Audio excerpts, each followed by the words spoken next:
delivering quality education, expanding access to learning.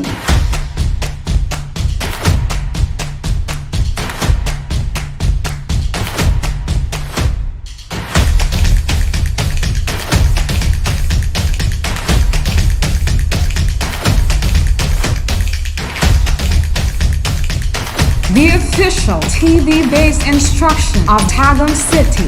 This is Tagum City Division's DepEd TV. Tara na!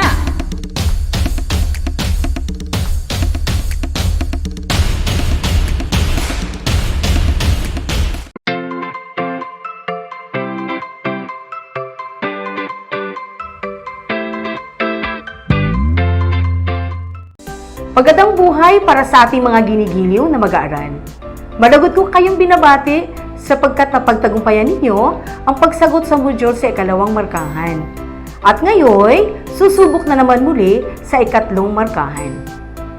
Sa puntong ito, binabati namin ang mga mag-aaral na patuloy pa rin sa pagtuklas sa mga bagong kaalaman na makatutulong sa kani-kanilang akademikong pag-unlad. Gayon din sa mga magulang na kaagapay ng mga guro sa New Normal Distance Learning. Mula sa tuwasang Eskwela TV, ikinagagalak kong ibabahagi sa inyo ang ating aralin. Halina't simulan na natin ang ating talakayan. Kunin ang inyong module para sa leksyon ukol sa anekdota. Ako ang iyong guro, Ginang Cherlyn Grace S. Aquino, na Jose Tuason Jr. Memorial National High School.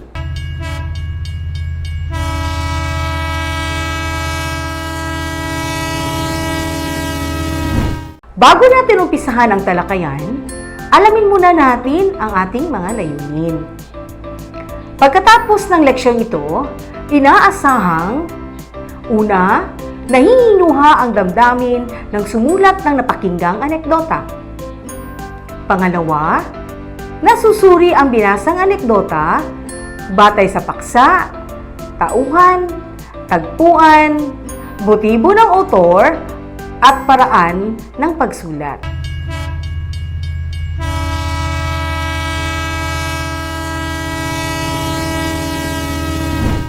Bago natin ipagpatuloy ang ating talakayan, suriin at alamin kung anong damdamin ang ipinapahiwatig sa mga sumusunod na mga tanong. Handa na ba kayo? Una, iibig ko po sanang ipasok ang aking anak dito sa iyong paaralan. Anong damdamin ang ipinapahiwatig sa mga salitang binitiwan ni Mang Simon? A. Nagsusumamo. B. Nanunudyo. C. Namimilit. D. Nagmamadali.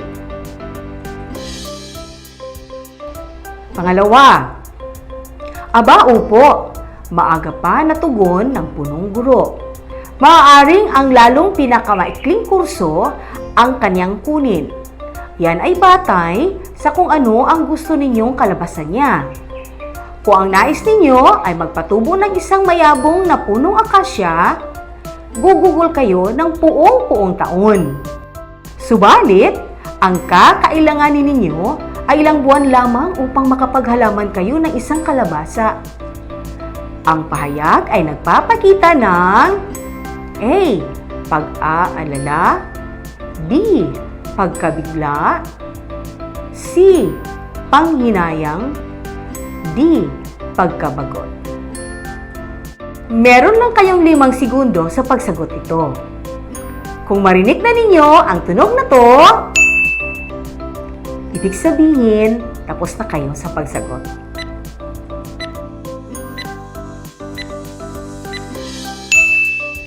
Tama ba ang mga sagot ninyo? Magaling! Ngayon, buksan ang pahina 3 hanggang 4 ng iyong module. Tayo na't magbasa at makinig sa kwentong pinamagatang Akasya o Kalabasa ni Consolacion P. Conde.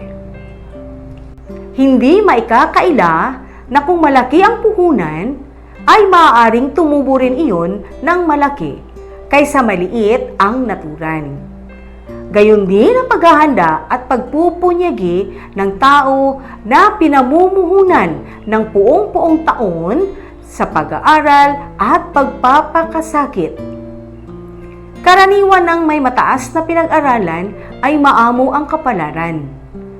At ito'y maitutulad din sa paghahalaman. Pasukan na naman. Nagbukas ng mga pamantasan at matataas na paaralan sa Maynila. Maagang nagbangon ng umagang iyon si Aling Irene. Samantala, sa nayon ng Kamyas, hindi kalayuan sa lungsod, kapangkarakara ang mga pangangailangan ng kabutong anak na si Iloy. Si Mang Simon naman ay hindi muna nagtungo sa Linang upang samahan sa pagluwas ang anak na pagpapaaralin sa Maynila. Awa naman ng Diyos ay maluwalhating nakarating sa lungsod ang mag-ama. Isang balitang paaralang sarili ang kanilang tinungo agad. Tinatnan nila ang mga tagatala na abalang-abala sa pagtanggap ng di kakaunting mga batang nagsisipagpresenta. Napalingalinga si Mang Simon. Nang makita ang babalang nakasabit sa may pintuan ng tanggapan ng punong guro, ay kinawit sa bisig si Iloy. Halika at makikipag-usap muna ako sa punong guro. Magandang umaga po sa kanila. Panabay na bating galang ng mag-ama. Magandang umaga po naman.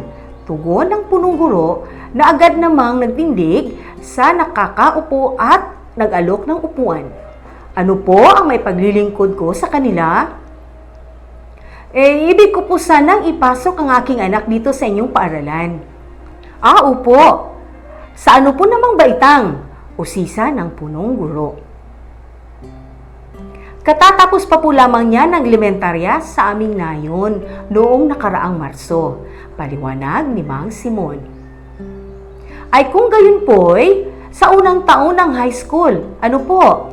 Ngunit ibig ko sanang malaman kung maaari ang kunin na lamang niya ay isang maikling kurso ukol sa isang tanging karunungan upang siya'y makapagtapos agad. Maaari po ba? Aba, opo. Maaga pa na tugon ng punong guro. Maaari ang lalong pinakamaikling kurso ang kanyang kunin. Yan ay batay sa kung ano ang gusto ninyong kalabasan niya. Kung ang nais ninyo ay magpatubo ng isang mayabong na punong akasya, gugugol kayo ng puong-puong taon. Subalit, ang kakailanganin ninyo ay ilang buwan lamang upang makapaghalaman kayo ng isang kalabasa. Dili na natubigan si Mang Simon sa huling pangungusap ng punong guro. Gayon din si Iloy. Pagkuan ay nagbulungan ng mag-ama. At umuwi ng nag-iisa si Mang Simon. Habang naglalakbay patungong lalawigan, ay tatambis-tambis sa sarili. Mabuti na nga ang kunin niyang buo ang kurso sa high school at saka na siya kumarera. Higit na magiging mayabong ang kanyang kinabukasan. O naintindihan ba ang ating kwento? Kung gayon, paano mo maihahambing ang iyong karanasan sa pag-aaral batay sa katangian ng kalabasa at akasya? Meron bang kaibahan sa katangian ang dalawang tanim? Magaling! Meron.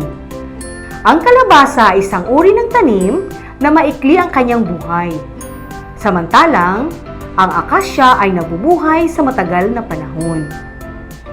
Tama ba mga mag-aaral? Ngayon, kung ihahambing natin ito sa pag-aaral, ang kalabasa ay sumasagisag sa pag-aaral na may maikling karunungan lamang. Samantalang, ang akasya ay sumasagisag sa isang mayabong at matibay na kaalaman na maaring magdala sa isang mag-aaral na kagaya mo sa isang magandang buhay. Ano ngayon ang pipiliin mo?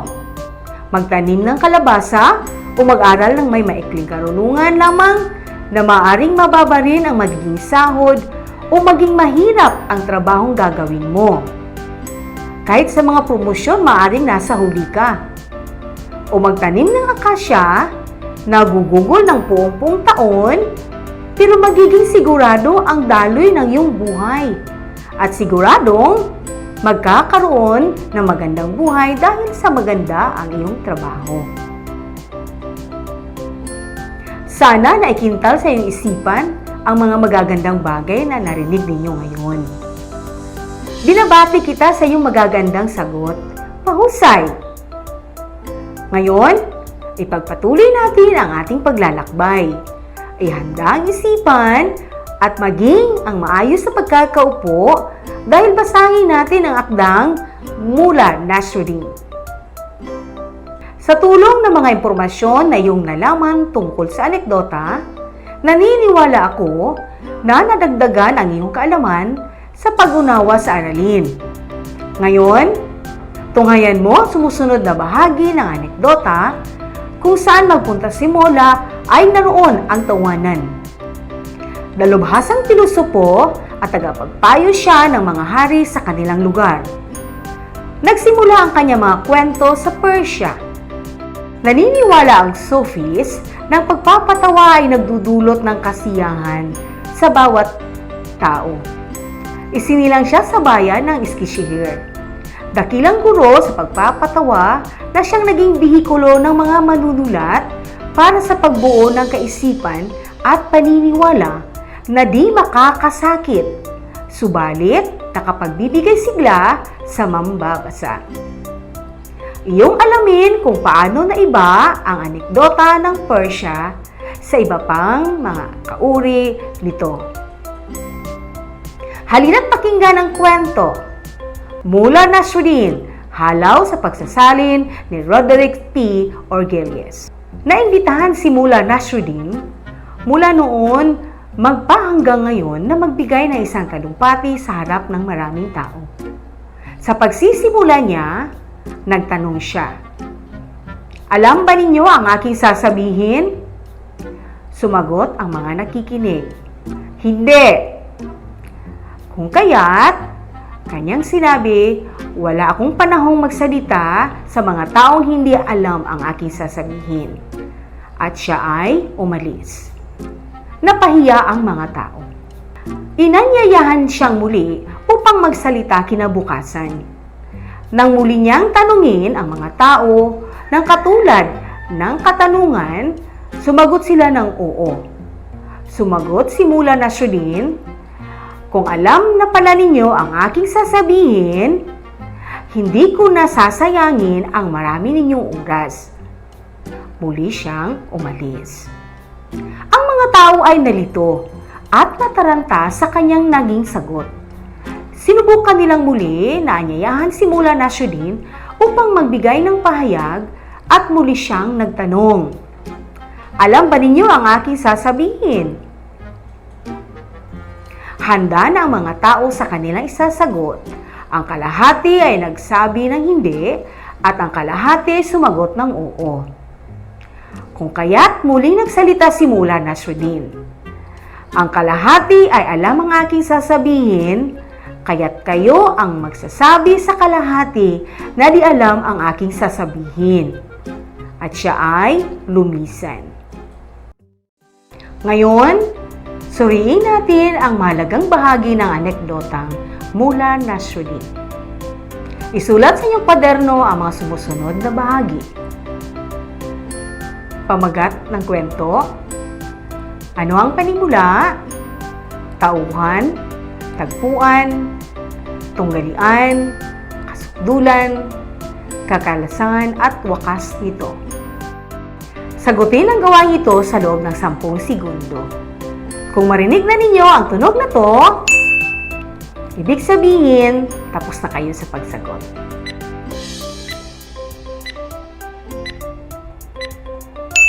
Balikan natin ang inyong gawain. Ano ngayon ang inyong mga sagot? Okay, so ang pamagat, Mula Nasruddin. Ang panimula, okay, nahahati ito sa dalawa.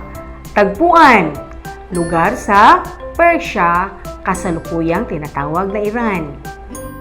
Tauhan, Pangunahing tauhan mula Nasruddin na tinagurian siyang alamat ng sining sa pagkukwento dahil sa mapagbiro at puno ng katatawa ng estilo sa pagsulat. Sunod, tunggalian. Tao laban sa kanyang kapwa. Estilo ng kanyang pakikipag-usap o pakikipag-ugnayan sa kapwa. Sunod, kasukdulan. Ilang beses siyang nagtanong at tumangging magsalita sa madla na naging sanhi sa pagkalito ng mga tao. Sunod, kakalasan. Ayon sa huling pahayag ni Mula, alam ba ninyo ang aking sasabihin? Handa ng mga tao sa kanila isasagot. Ang kalahati ay nagsabi ng hindi at ang kalahati ay sumagot ng oo. Kung kaya't muling nagsalita si Mula Nasruddin. Ang kalahati ay alam ang aking sasabihin, kaya't kayo ang magsasabi sa kalahati na di alam ang aking sasabihin. Tiniruan ni Mula ang madla sa pakikipag-ugnayan at pakikihalubilo sa bawat isa. Natutong nakisama at higit sa lahat ang pagiging maunawain sa lahat ng aspekto sa buhay. Ang wakas, umalis si Mula. Tama ba ang mga sagot ninyo? Magaling! Alam mo ba na ang anekdota ay isang kwento ng isang kawili-wili at nakakatutuwang pangyayari sa buhay ng isang tao. Layo nito ay makapagbabatid ng isang magandang karanasan na kapupulutan ng aral. Ito'y magagawa lamang kung ang karanasan o ang pangyayari ay makatotohanan. Isang malikhaing akda ang anekdota. Dapat na ang bawat pangungusap ay nakukuha ang interes ng mambabasa. Dapat na ang panimulang pangungusap ay kapana-panabik. Ang isang magandang panimula ay magbibigay ng pagganyak sa mambabasa at nahihikayat na ipagpatuloy ang pagbabasa ng anekdota. Narito ang ilang katangian ng anekdota. Una, may isang paksang tinalakay. Ito ay dapat bigyang kahulugan sa pagsulat ng anekdota. Lahat ng mga pangyayari ay dapat mabigyan ng kahulugan sa ideyang nais ilahad. Pangalawa, ang isang anekdota ay nagdudulot ng ganap na pagkaunawa sa kaisipang nais nitong ihatid sa mga mambabasa. Di dapat mag-iwan ng anumang bahid ng pag-alinlangan na may susunod pang mangyayari. O hayan, mas naunawaan na ninyo ngayon ang tungkol sa anekdota. Sa bahaging ito mga bata, subukan nating maghinuha tungkol sa ating tinalakay. Dugtungan ang mga pahayag upang mabuo ang konsepto ng pinag-aralang paksa. Sagutin ang gawang ito sa loob ng 5 segundo. Kung marinig na ninyo ang tunog na to, ibig sabihin tapos na kayo sa pagsagot.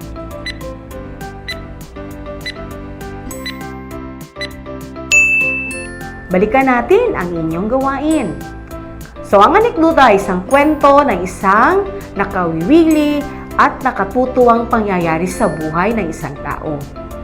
Ito ay maaaring isulat sa paraang comics upang mabigyang buhay ang kwento at higit sa lahat, mas mahikayat ang mga mambabasa at mas madaling maintindihan ang kwento.